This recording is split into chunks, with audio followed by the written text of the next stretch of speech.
It is better to win over oneself than to win over 1,000,000 enemies. Now, those aren't my words, those are the words of Mahavira, who many recognise as one of the founders of Jainism, the oldest Indian philosophy, predating both Hinduism and Buddhism.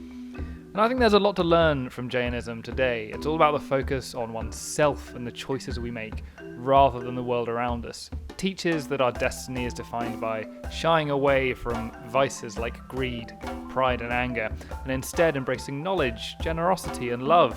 But what does this all have to do with board games? So here's something interesting. One of the most popular board games today is forever fused with the fundamentals of this ancient religion. Is it Monopoly? Well, no, that just taught us how to extract rent out of land ownership, and that everyone hates playing with Uncle Fred. Cluedo's big enlightenment was that you should never turn your back on anyone, especially in an expensive mansion littered with candlesticks. And we can only assume that Candyland is a riotous endorsement of LSD and every other powerful hallucinogenic under the sun. No, it's actually Snakes and Ladders, or Chutes and Ladders for our ophiophobic friends across the pond. Now, when you start to break down the game, even just from memory, the moral and religious themes start to make sense and become clear.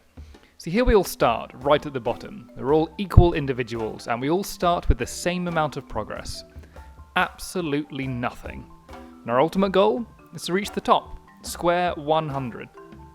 Now, it's by our actions alone that we finally arrive there, after being presented with opportunities to rise faster than others, but also to fall.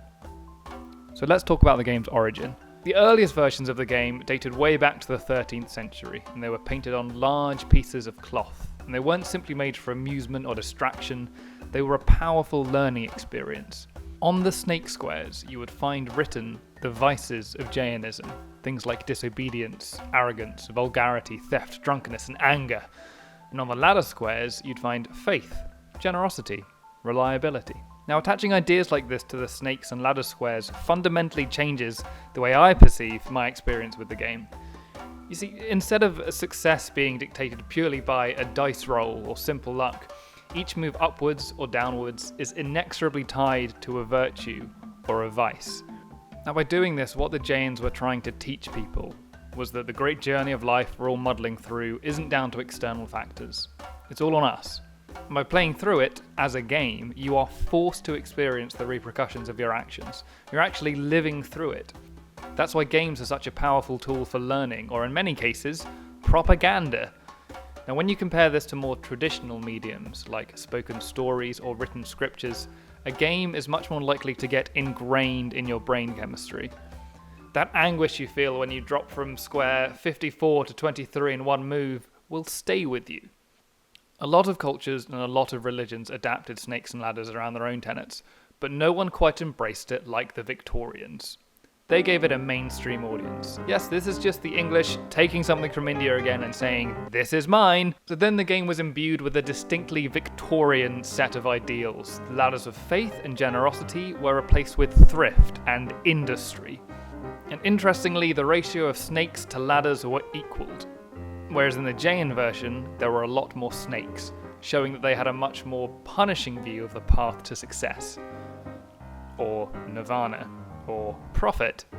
In the Eastern versions of Snakes and Ladders, the bottom squares are associated with lower life forms of the reincarnation cycle, things like plants, insects, and rodents. The Victorian version attached a much worse fate to them: being poor.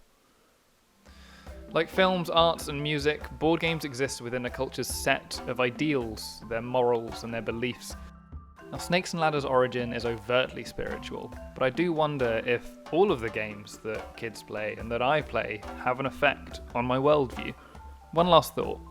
In the Jain and Hindu versions of the game, Square 100 represented Moshka, the ultimate release from the cycle of life, death, and reincarnation, the eternal nirvana, freedom from ignorance, and the ultimate self-realization and self-knowledge. In the American version, you got a nice blue rosette.